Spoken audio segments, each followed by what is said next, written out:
Hey True Believers, Englentine here with another episode of Comic Book Origins, the video series where we take a look at the very first comic book appearance of any character, be it superhero, villain, team, side character, doesn't matter. This time around we're looking at Bronze Tiger. Now it just so happens that last episode we were looking at the very first appearance of Richard Dragon Kung Fu Fighter. That's also the first appearance of Bronze Tiger, but I figure, you know what? That's his Ben Turner. Let's see the issue where he becomes the Bronze Tiger himself. That's what we're doing today. A little background. Ben Turner saw his family get attacked. He killed a man who attacked him with a knife, decided he was going to go overseas and learn martial arts, take care of his anger problem. That's where he hooked up with O-Sensei. And from there, he met Richard Dragon, and the rest was history.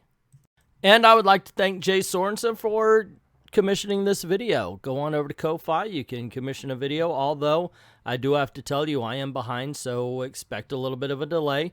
Or just, if you don't mind helping out the channel, drop $1 in the tip jar there. With all that aside, let's jump into the first appearance of Ben Turner as the Bronze Tiger. Richard Dragon Kung Fu Fighter, number 18. Okay, so apparently it's supposed to be a surprise. Now, at first glance, you're like, okay, well, the Bronze Tiger in this other dude is fighting Richard Dragon in the ring.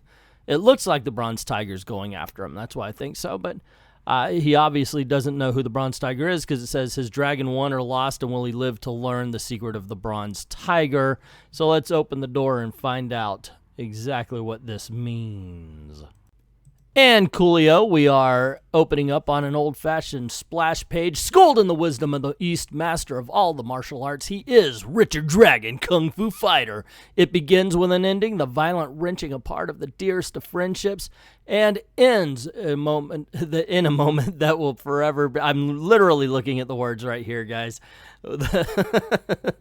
Okay, let me try that again. It begins with the ending, the violent wrenching apart of the deepest of friendships, not dearest, and ends with a moment that will be forever seared upon Richard Dragon's memory, a moment of awe and horror. Come, watch as his very soul is tested. Watch as Richard Dragon is forced to solve the secret of the Bronze Tiger. Only moments ago, Ben Turner's angry words echoed through this cavern somewhere below the North Pole. I'm not leaving without Lewis, and I'm not leaving without the vermin who killed my woman. Ben, be reasonable. Let him go, Richard. Your duty is to yourself. You must return this craft to its rightful owners and restore your honor. Besides, such is his ability that no harm will befall him. I wish I could be sure you're right, Shiva. But I can't help feeling something terrible is about to happen to him, something that will change him forever. And so, as Richard Dragon and Lady Shiva guide the stolen vessel into the icy waters of the North Atlantic, you and your companions have virtually shattered my operation. Look, Blinky, why don't you show yourself instead of talking through that contraption? Better yet, give me Lewis, and I'll be happy to forget you ever existed. And Ben hears from off panel, come and get me.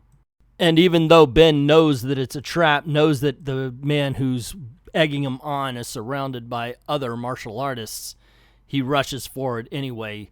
The other martial artists jump out, but these do not cause him to break stride, and he beats them down easily. Protect me! I'll pay you! I'll pay you everything! Ojo paid me for stealing the submarine. We'll earn your money. Could be, but will you be healthy enough to spend it? Ben Turner easily defeats the henchman, and as he's about to lay the killing blow, the moment of truth, killer, just you and me.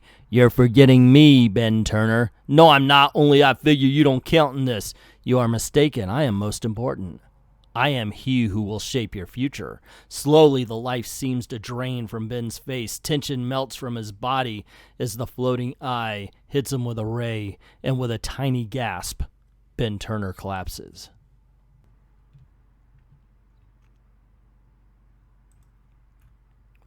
Later, an explosion shatters this strange blot on the endless field of ice. And we cut to, later still on a humid afternoon at Richard Dragon's martial arts school in Lower Manhattan. Dragon listens to the oily tones of Barney Ling. Yes, Richard, Ojo's headquarters was blown to smithereens. Any sign of Ben?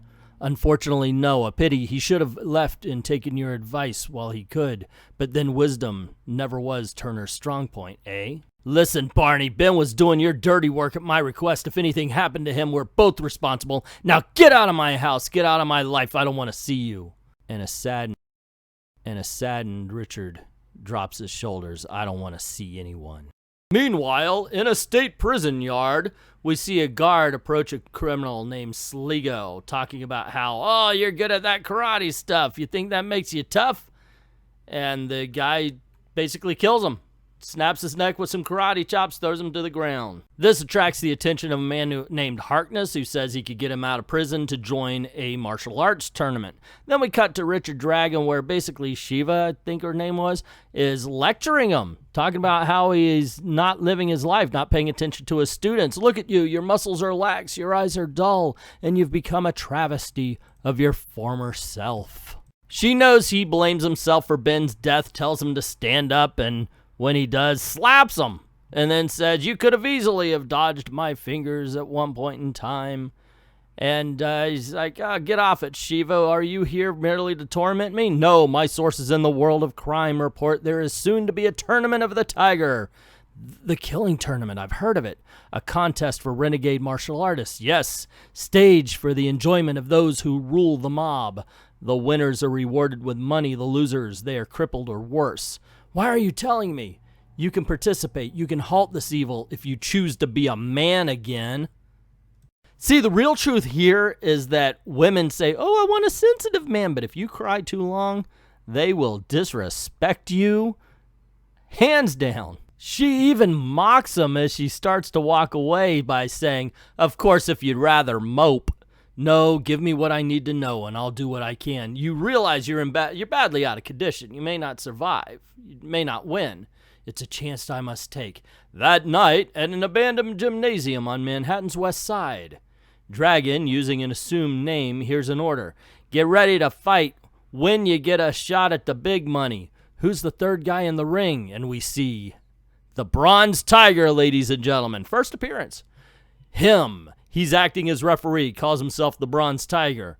Word is, he's the baddest of the bad. Dragon makes his way through the crowd. He's watching what's going on in the ring, people betting on the fight, of course.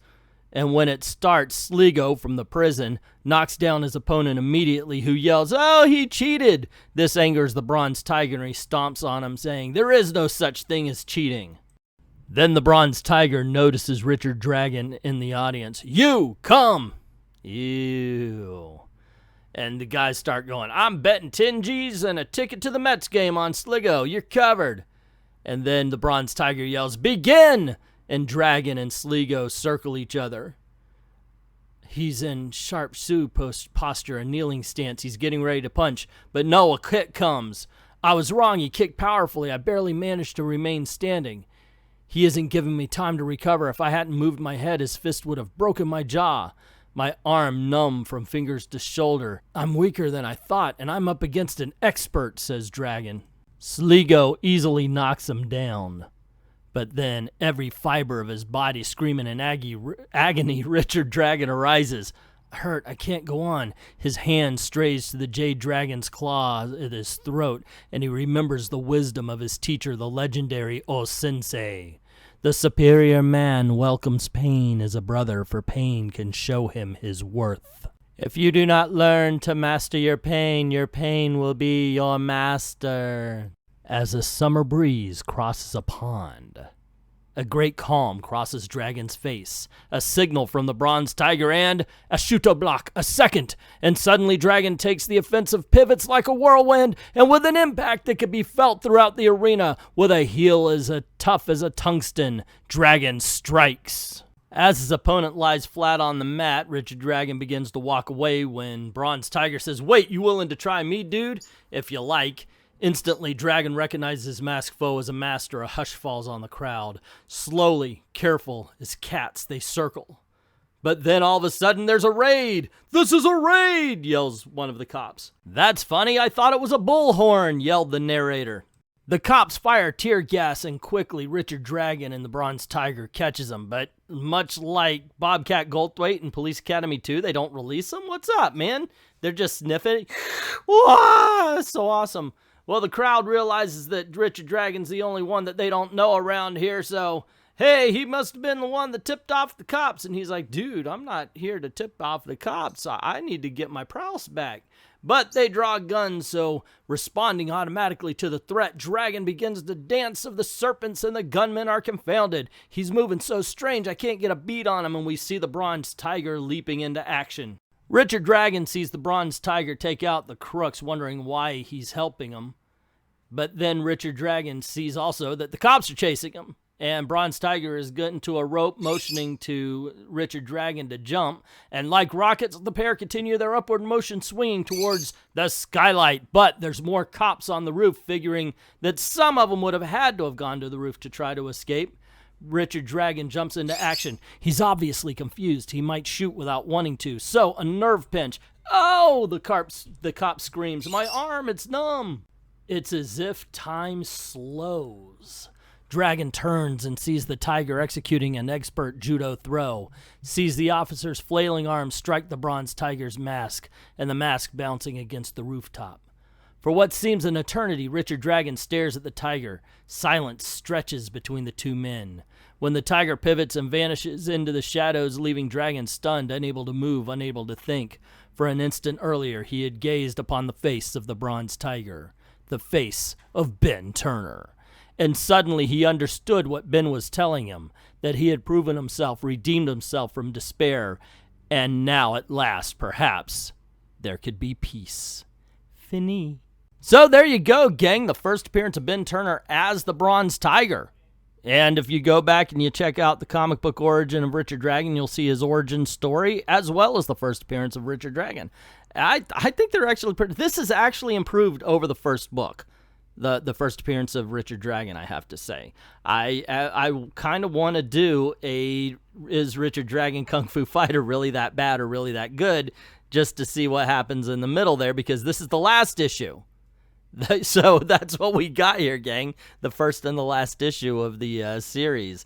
That's how it ends. But I would still like to see what's in the middle there. So anyway, I kind of dug it. There's a little bit of silliness to it, but not as much as the first issue. Still entertaining, still enjoyable enough.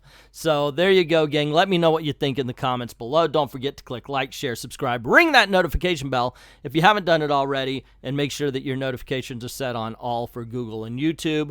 And don't forget, this is a commissioned video. If you want, I am late, but you could go on over to Ko-Fi. Or if you just want to support the channel to help us keep being able to do this, go on over to Ko-Fi or to Patreon, drop $1 in the tip jar, and help us keep the lights on here and help us keep making videos for you. Thank everybody who's already done that. And to everyone, all of the true believers, thank you very, very much for watching.